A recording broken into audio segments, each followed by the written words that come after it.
Chapter 7. So the king and Haman came to banquet with Esther the queen. And the king said again unto Esther on the second day at the banquet of wine, What is thy petition, Queen Esther?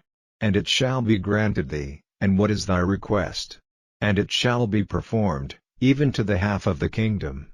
Then Esther the queen answered and said, If I have found favor in thy sight, O king, and if it please the king, let my life be given me at my petition, and my people at my request, for we are sold, I and my people, to be destroyed, to be slain, and to perish. But if we had been sold for bondmen and bondwomen, I had held my tongue, although the enemy could not countervail the king's damage.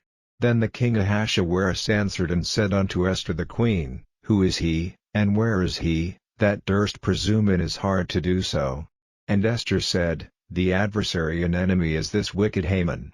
Then Haman was afraid before the king and the queen. And the king arising from the banquet of wine in his wrath went into the palace garden, and Haman stood up to make request for his life to Esther the queen, for he saw that there was evil determined against him by the king.